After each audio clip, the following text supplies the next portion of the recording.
Hello, I have here LEGO's official Queer Eye Fab 5 Loft set. Now, this is based off a show that I have to admit I haven't watched except for one episode that I just saw for a little bit of context.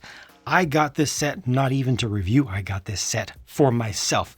I watched Season 1 LEGO Master Flynn DeMarco, aka Tricky Bricks, over on Twitch, building this thing live, and that's when I realized that this has so many components that I personally, as a LEGO fan, want. I just had to get the whole thing.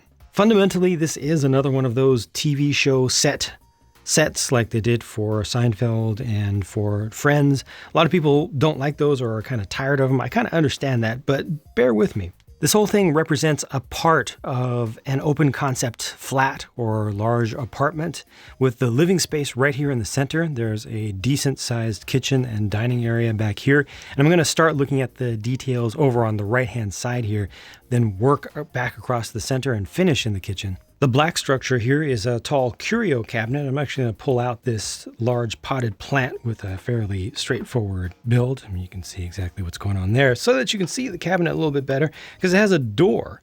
And you can open that up to see some of the things inside, including some drinkware and also a small, I guess, figurine. There's another potted plant off to the right, and this is printed. That panel piece is printed to represent a neon sign, and I think that's going to be exclusive to this set. The living room area has a very reasonably sized and nicely built small L-shaped couch with the chase off to the side. You can actually put a bunch of minifigures on this in different ways because of its shaping and its scale. You just have to remove some of these cushions, just the decorative cushions. Each one of those cushions has its own small sticker on it, and there are quite a few stickers used throughout this set in spite of the fact that there are also a lot of prints. This book, I think it represents a binder with some Polaroids in there with notes on them. You can see that they were also attached with just tape.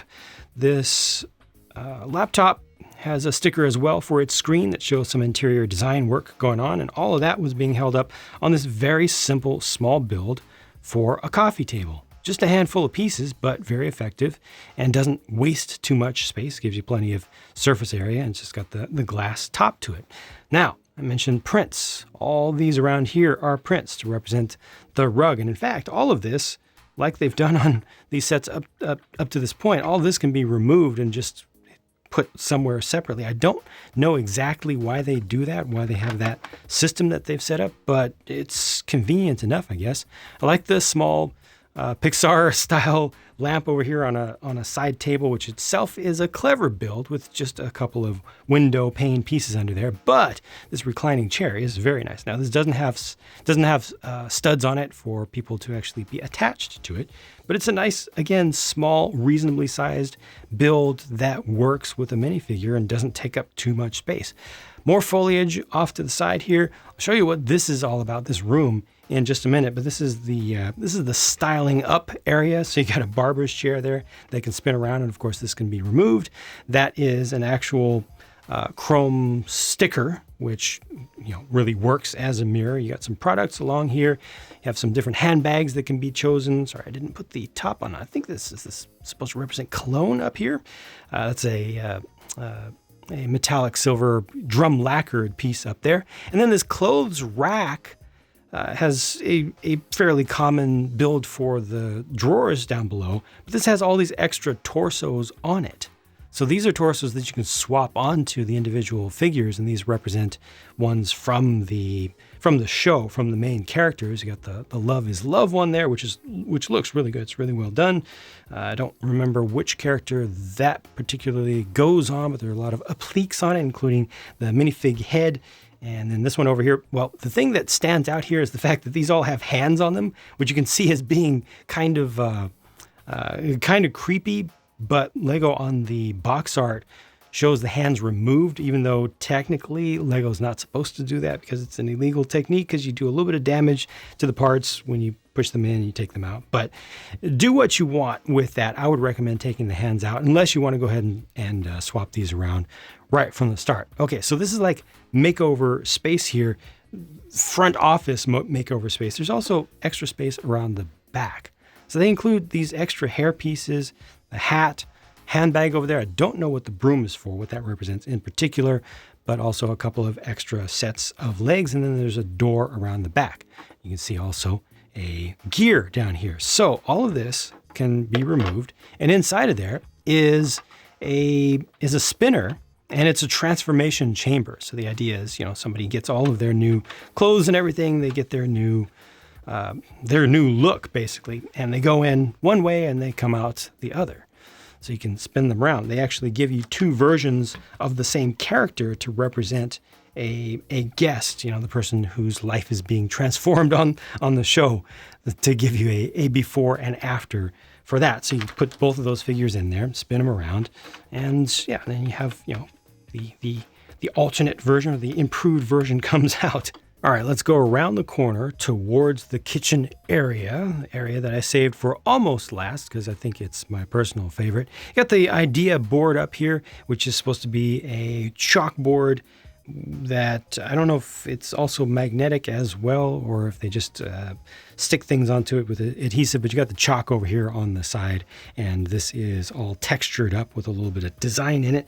They have the vintage style of refrigerator there, which is a decent build, but I don't like the fact that you can see a little bit through the gaps up here on the top. I wish that was covered up just a little bit better, but you got the different sections of it. This is actually pretty cool looking there. This is the freezer section. So there's ice back there, and then that is a print. I don't know what exactly product that represents, but it's nice.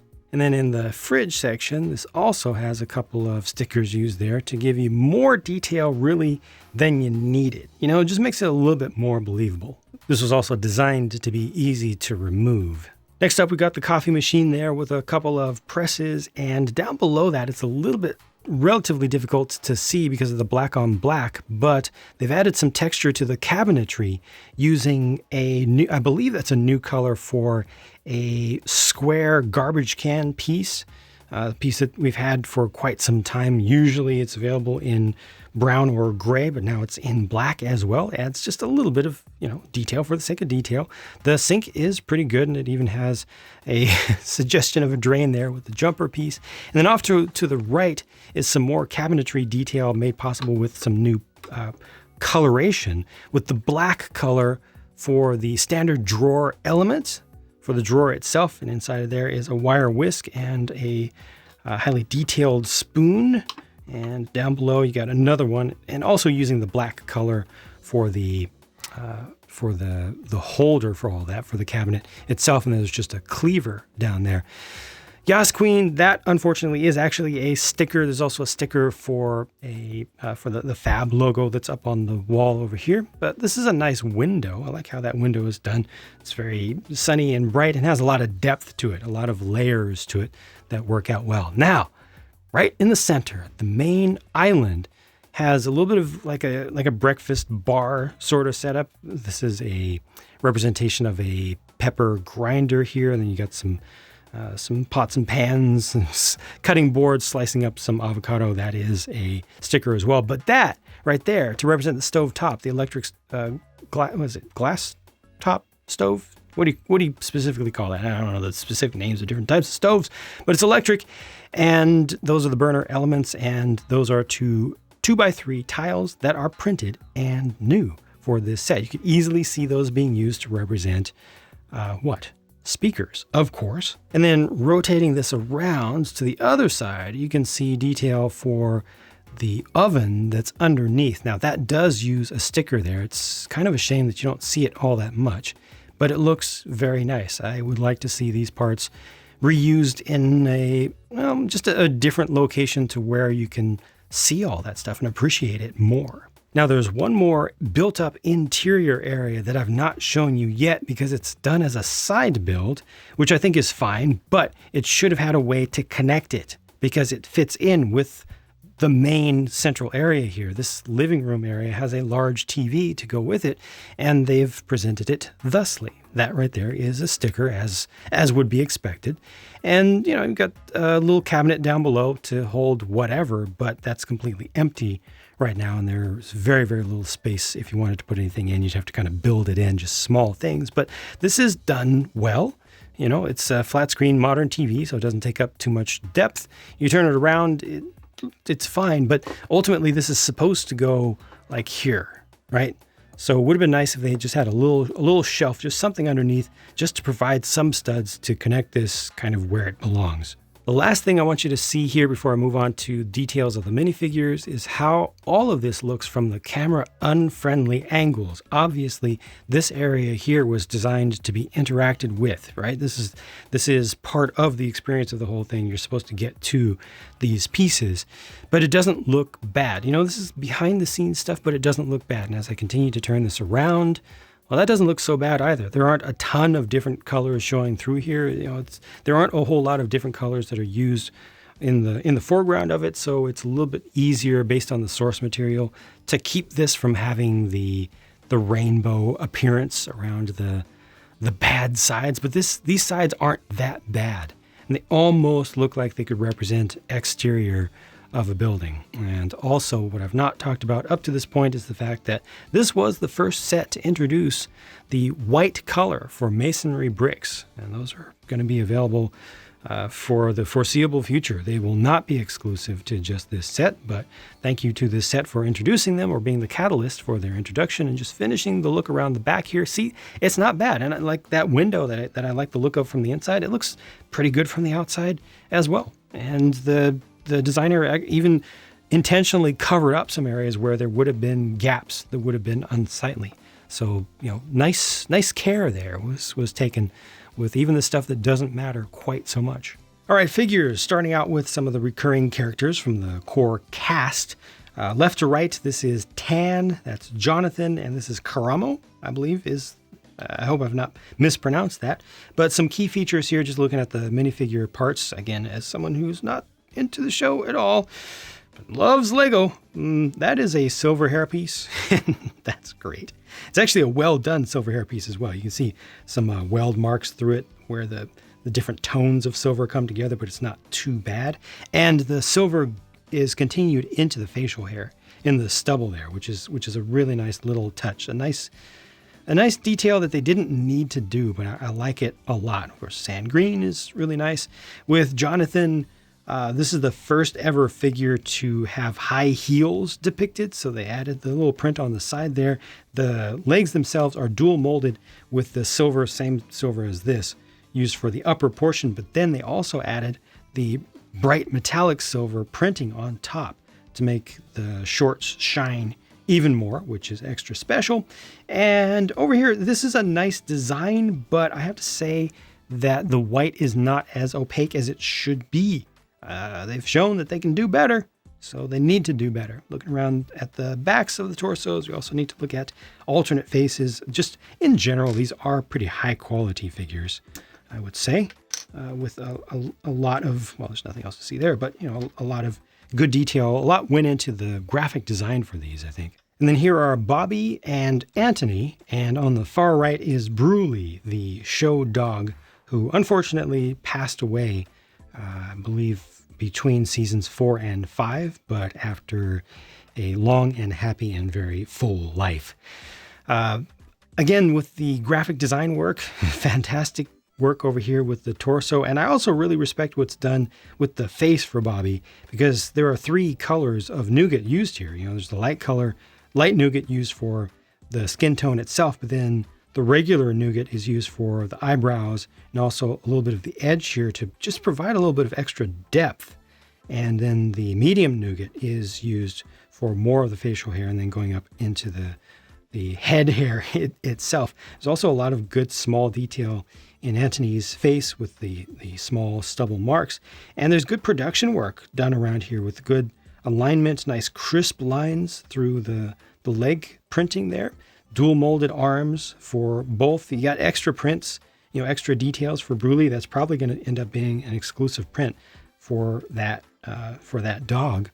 You know, that mold will continue to be used in different colors, but we probably won't get that exact one again. So I think that's going to be exclusive to only this set. More good work around the back, and taking off. Come on, head. There we go. Alternate face and alternate face as well.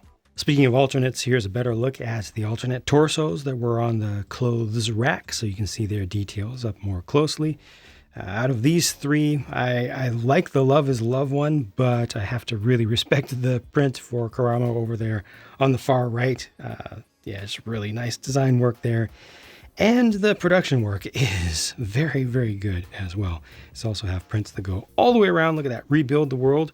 Perfect for Lego. Not a whole lot for this one, just that little bit of line across the top. And finally, these are the before and after characters that actually represent a real person who was on the show. I did not look at this episode in particular. The name of the person is Kathy Dooley. That print right there is something else. Look at the level of detail on that. My goodness. I really like subtle prints where you get, black on black, or in this case, blue and dark blue and black used together with a little bit of metallic in there as well. There's just a lot to that. But you got the glorious mullet finally reused there on the left. And again, a lot more detail around the back alternate face there. And there's that one as well. So yeah, pretty nice stuff to represent, regular people. And they just reused the head between the two, which totally makes sense. No surprise here with the spares, lots of useful, interesting little pieces, given that there were a lot of useful, interesting little details used throughout the build. And then here's one of the sticker sheets. Okay, it's not bad. Here's another one of the sticker sheets.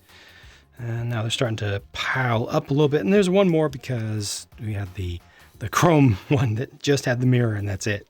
I paid $100 US for this set, and it's a pretty decent sized box for a $100 set. But honestly, when I look at what's in front of me on the table, the amount of plastic there doesn't quite feel like $100 worth of stuff. Now follow me here, follow me.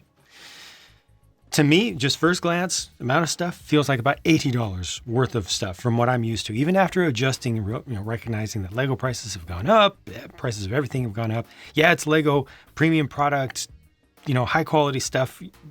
Usually, you can rebuild it infinitely, infinite potential and all that. No, I would love to see this amount of plastic at $80. However, looking at the details and considering what's actually here, not just the volume of stuff, but the quality of stuff and all the exclusive prints, the new things that were brought out with this, the number of minifigures, the number of minifig accessories and minifig options, all that adds more value. So this, from my starting point of saying $80 worth of plastic, no, it should be costing more than $80.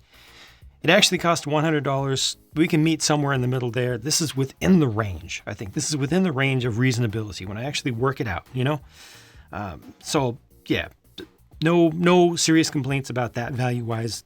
So much good stuff throughout the set. I am very glad that I did go ahead and buy the whole thing rather than just going to Bricks and Pieces and Bricklink and such to, piecemeal out a bunch of the stuff. I will surely get more of the pieces that I like a lot of. Just for my own, customizing purposes for things in the future. But I'm glad that I got the whole thing. Again, shout out to Tricky Bricks over on Twitch. Twitch is a good place to watch people doing live streams of Lego. I'm just saying, I might do a little bit of it myself. Links in the video description. But yeah, again, thanks to Flynn for showing this off and being the catalyst for me to buy the whole thing. I'm happy with it, happy with my purchase, and happy to be able to share some of this with you, even though I don't have the domain knowledge of what, all this is based on. So I hope this had some value to you as well. Thank you for watching, and I'll talk to you again soon.